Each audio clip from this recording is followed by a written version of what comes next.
Misheard, misread, and misbelieved. In the world of Philippine television, some topics that are meant as speculation or sheer myth have been taken as facts.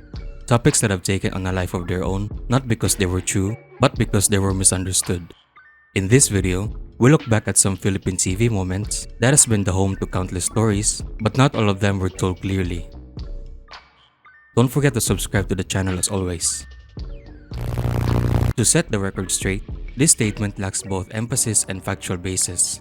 Although it's a bit early to debunk this before I've finished covering the topic, but it's safe to say that, in my opinion, this is definitely a hoax and a highly misleading statement. The reason is that, firstly, every article emphasizing this statement are either copy-pasted or paraphrased just to look original. Still, none of them includes any external or additional references to combat this one-liner. Secondly, the statement was first added to Wikipedia in 2015. Early revisions of the article even stated that Solar Sports was the channel to set launch in 1994. Later, the article was changed to Solar Entertainment Channel after the previous revision was removed, until both channels eventually became quote-unquote linked based on Wiki, with Solar Entertainment Channel described as a predecessor of Solar Sports. And from that point on, people began spreading the myth. Even AI is convinced. And to the person who added this myth in Wikipedia, feel free to shed some light in the comments on why you think Solar Entertainment Channel or Solar Sports existed in 1994. We all wanna know. Chase is also available on pay TV as a separate channel, but it airs 24/7 with no time sharing, unlike via free TV. Long story short, it wasn't. Although they operate as a block timer on free TV through Beam Channel 31, it's essentially the same on cable TV. The content you see on Beam Channel 31 is exactly the same as what's shown on cable. This is based on Wikipedia, although I forgot to attach external sources, yet it's clear they're not operating separately at all. Although you might notice some instances where the channel number changes. That's simply the cable operator reassigning channels and has nothing to do with Chase or the game channel.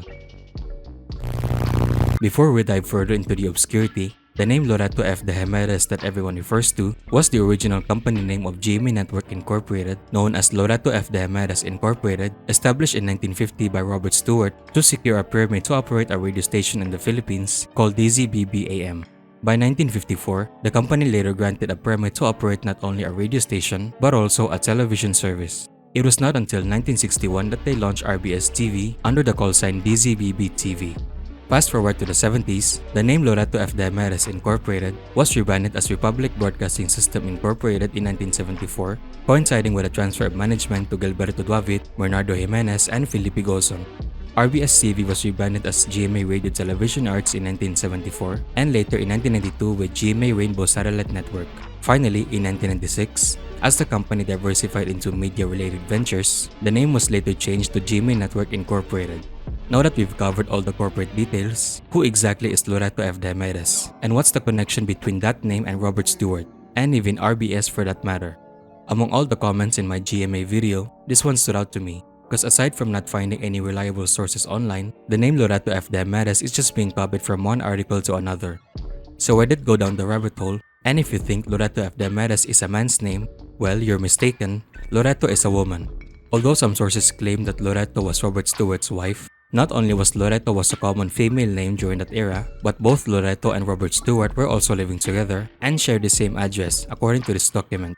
There was even a document that emphasized the name Loreta instead of Loreto. However, the majority of the documents I've seen used Loreto, and I have yet to find other records referring to Loreta.